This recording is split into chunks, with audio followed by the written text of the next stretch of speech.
Pabuya para sa ulo ng aswang.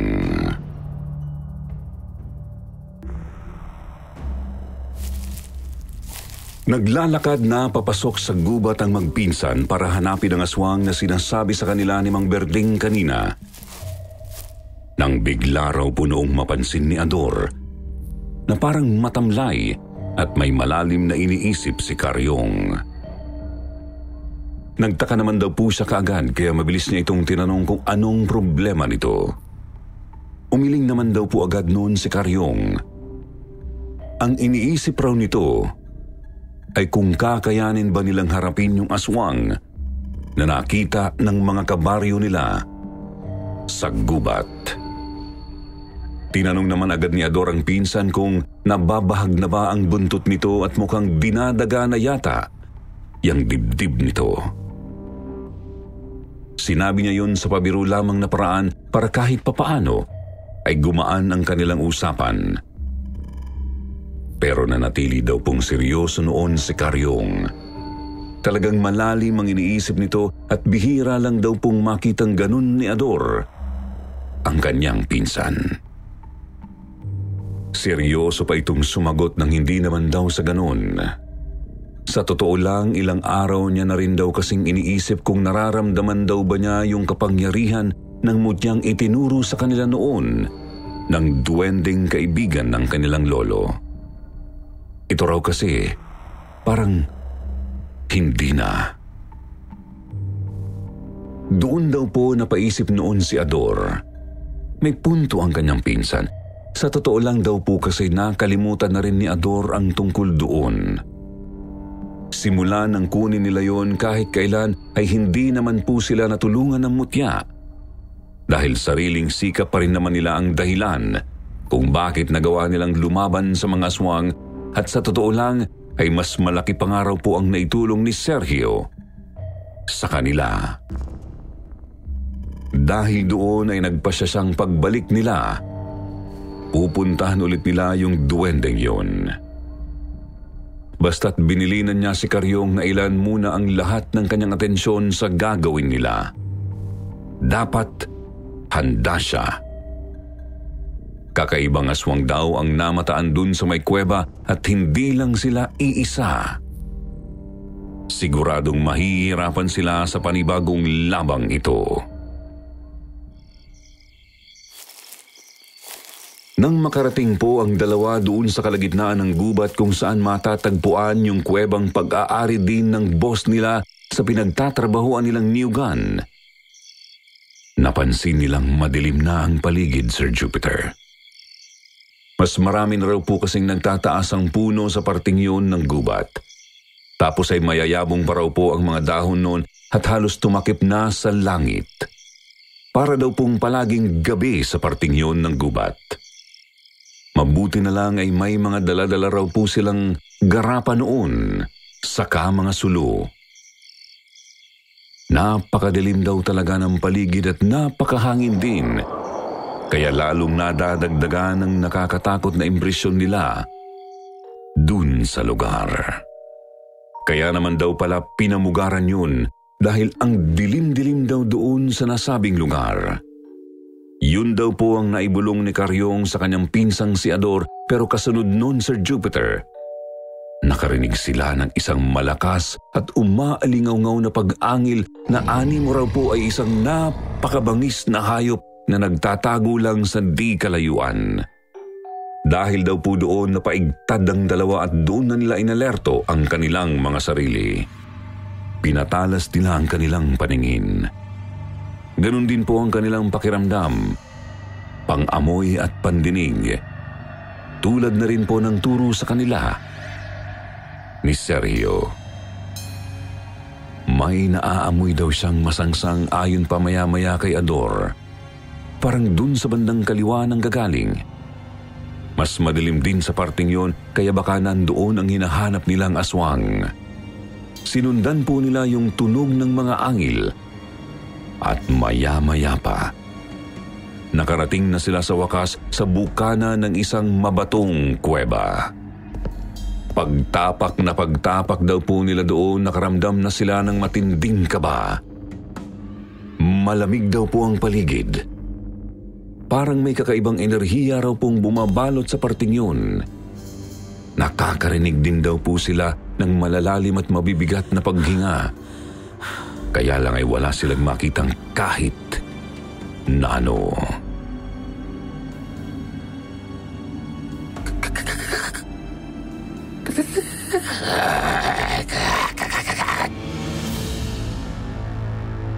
Napaigtad daw po ang dalawa nang makarinig sila ng pag-angil.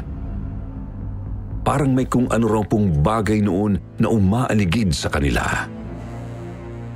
Tila ba alam na ng mga aswang na hinahanap nila noon na nandoon ang magpinsan at ngayon ay pinanunood lang sila nito sa di kalayuan.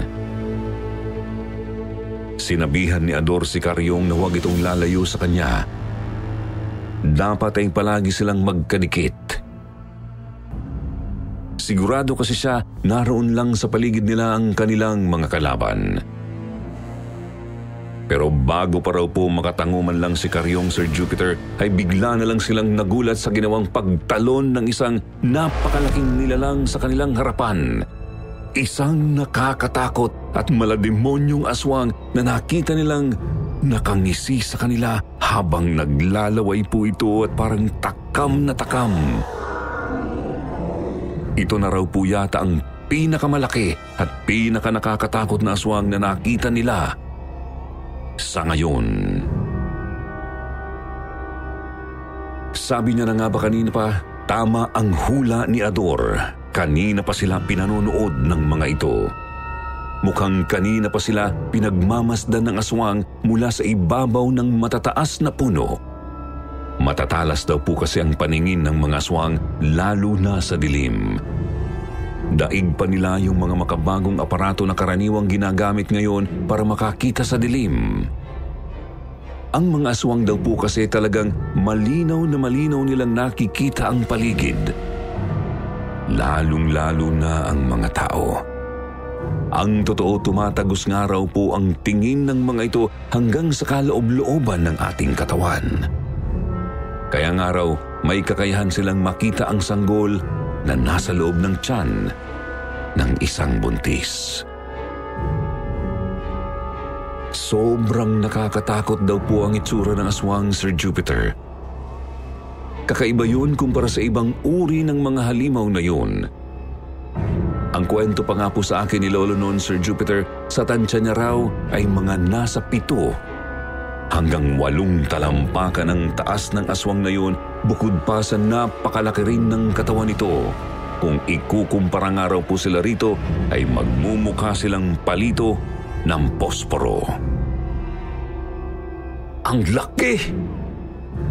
Napaatras daw po si Karyong. Nakaramdam na naman siya ng takot. Si Ador naman po ay naging mabilis daw ang pagkilos at agad na kinuha yung nakasukbit na saltik niya sa kanyang likuran. Pero Sir Jupiter, hindi pa nga raw po nakakaporma man lang noon si Ador ay bigla na lang siyang hinawi ng aswang. Pagkatapos ay nilapitan nito si Karyong na noon ay tulala pa rin sa kalaban.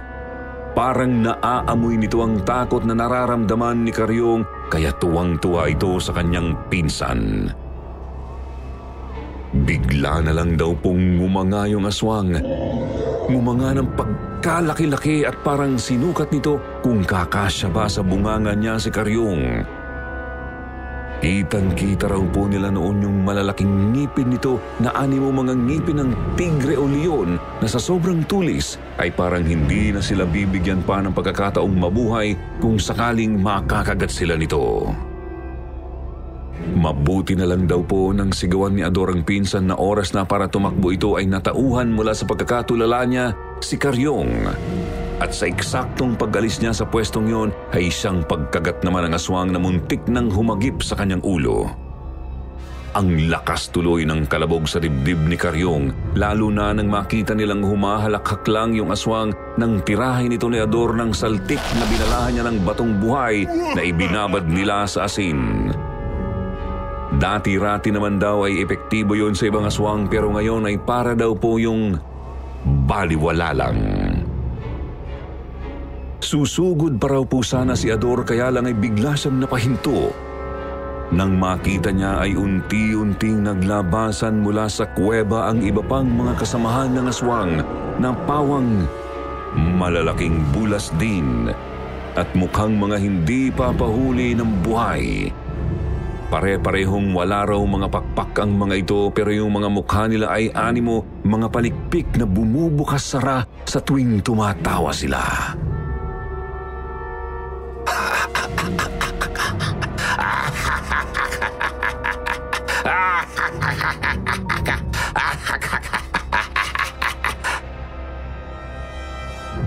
Dinig na dinig nila ang nakapangingilabot na halakhakan ng mga aswang na parabang iniinsulto sila.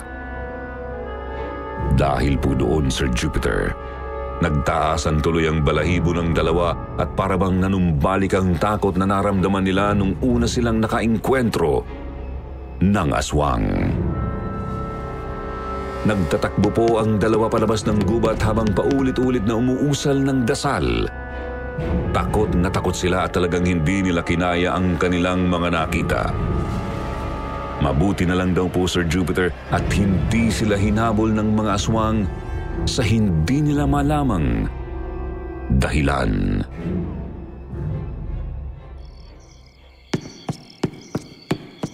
Sinalubong daw po sila ng kanilang mga kabaryo sa pamumuno ni Mang Berting. Tinanong sila ng mga ito kung sa wakas ba ay napatay na nila yung panibagong grupo ng aswang na gumagala sa lugar nila. Nakaramdam naman daw po ng hiya si Ador nang makita niya ang umaasang mga mukha ng kanilang mga kabaryo. Kasabay po ng pag-iling niya, ay napayuko na lang din daw siya. Sa huli ay wala siyang nagawa kundi amining masyadong malakas ang aswang na namumugad dun sa gitna ng gubat. Bukod dun, marami din sila. Hindi sila kaya ni Ador at Karyong dahil sa bilang pa lang ng mga ito ay luging-lugi na sila. Nakita raw po nila ang biglang pagkawala ng ngiti sa mga labi ng kanilang mga kabaryo. Napalitan yun ng takot, kaya lalong nakaramdam ng panliliit sa kanilang mga sarili ang magpinsan. Ang tanong ng mga ito, paano na sila ngayon? Anong gagawin nila kapag sinugod na sila ng mga aswang na yun? Nagsimula raw pong mapuno ng bulungan ang paligid. Halos lumubog naman sa lupa ang magpinsan sa sobrang hiya.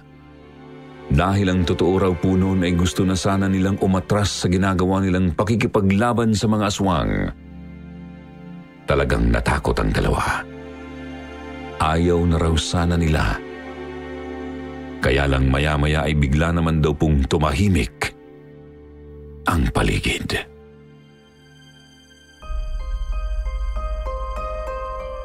Isang malakas na sigaw daw po ang narinig nilang nanggaling sa isang pamilyar na tinig.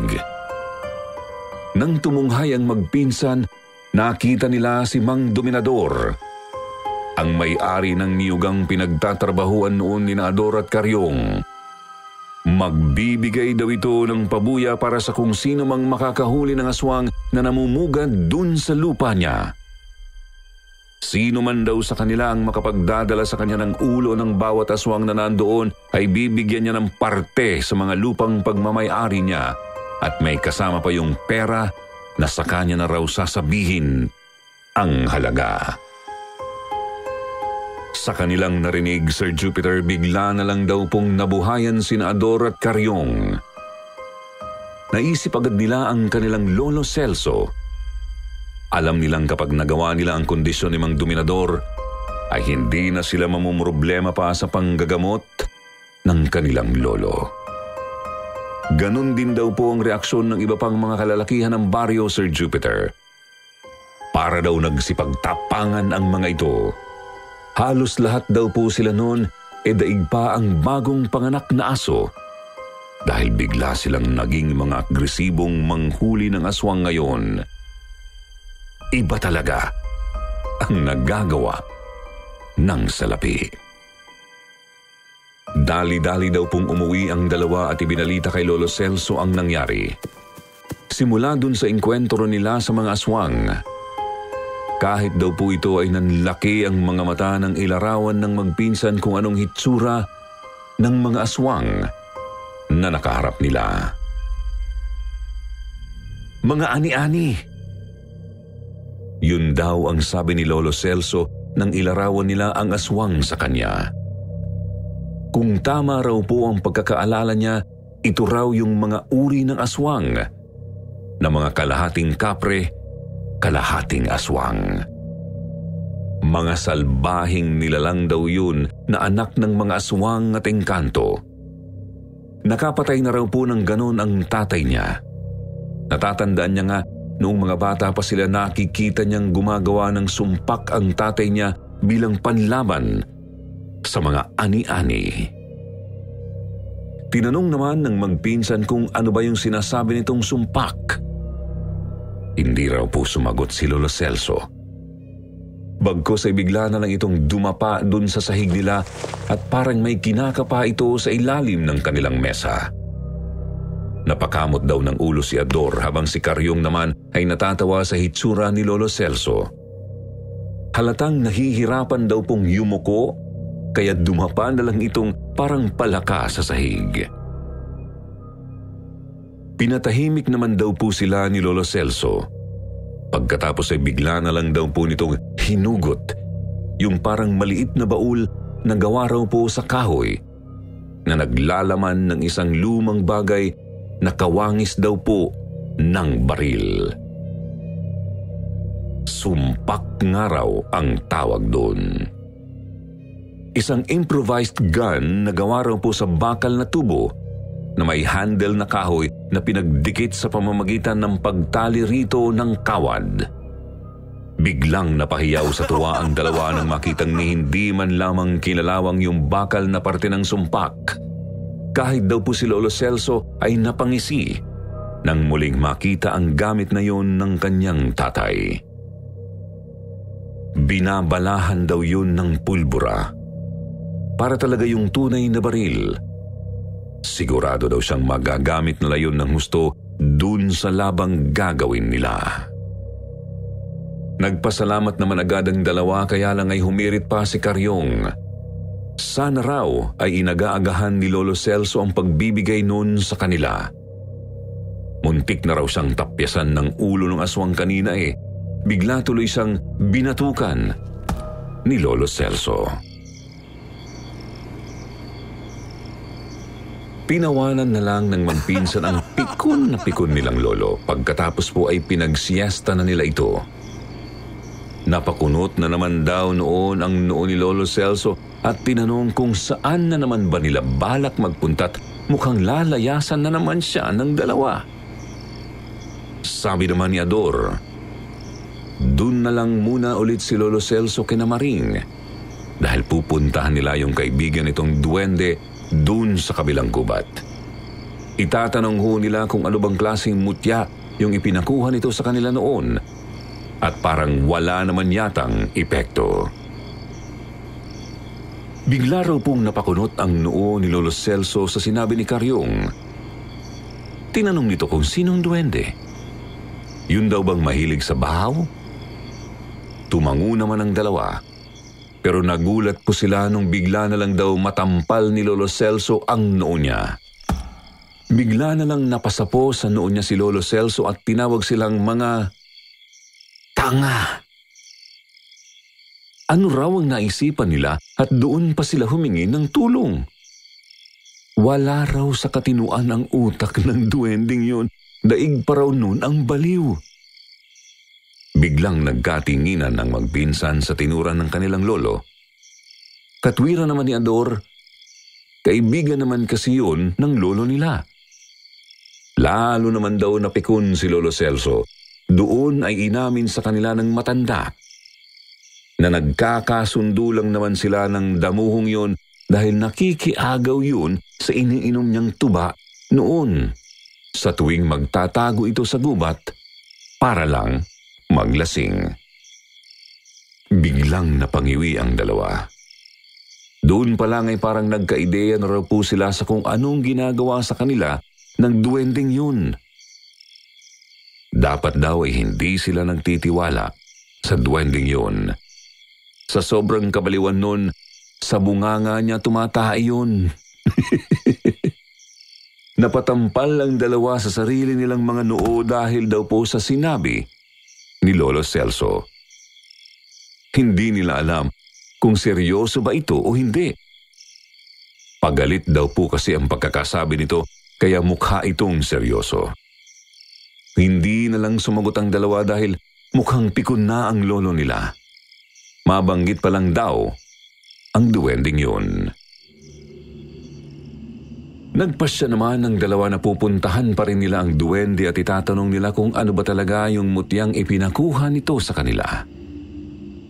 Sabi pa ni Karyong ay tatanggalan niya talaga ng ulo yung duwending yun kapag nalaman niyang ginawan niya sila ng kalokohan. Hindi na nag-aksaya pa ang dalawa. Lumabas po sila kaagad ng bahay para puntahan yung duwende sa kabilang gubat. Hindi na muna nila dinala yung sumpak na ibinigay sa kanila ni Lolo Celso kanina dahil hindi pa naman nila alam gamitin yon. Medyo matagal-tagal din ang nilakad ng magpinsan makarating lang dun sa parte ng gubat kung saan naninirahan yung duwending inaakala nilang kaibigan ng kanilang Lolo Celso. Lawit na raw ang dila nila sa pagod nang sa wakas ay nakarating din sila doon. Hindi naman na raw pala nila kinailangang maghintay pa, Sir Jupiter, dahil bago pa man makapag-isip ang dalawa, ay bigla na lang lumitaw sa harapan nila yung duwende. Galit ang hitsura nito at parang iritableng nakita na naman niya sila ulit. Bigla daw po silang pinanlakihan ng mata ng duwende. Halatang hindi nito gusto ang pagsadya nila. Pagkatapos nung nagdiretsahan nila itong tinanong tungkol sa kung ano bang klaseng mutya ang ibinigay nito sa kanila noon, bigla raw pong tumahimik ang paligid. Ilang segundo silang tinitigan ng duwende na parang may pilit itong inaalala. Hanggang sa maya-maya ay bigla na lang po itong humagalpak ng tawa. Para daw itong baliw na halos gumulong na sa katatawa habang itinuturo ang magpinsan. Tinatawag daw sila nitong tanga at estupido at hindi alam ng dalawa kung bakit. Medyo nakakaramdam na raw po ng pagkapikon si Ador noon kaya lang ay pinigilan siya ni Karyong ng akma niyang susuguri ng duwende. Pinilit na lang daw nila itong sabihin ang totoo sa kanila. Tawa pa rin daw ng tawa ang maliit na nilalang na iyon hanggang maya-maya ay bigla na lang itong sumeryoso. Muli daw po sila nitong tinitigan ng may nakapaskil na malaking ngisi sa kanyang labi. Para daw itong nanunudyo. Tiis na tiis naman si Ador at Karyong na huwag daw po itong patulan.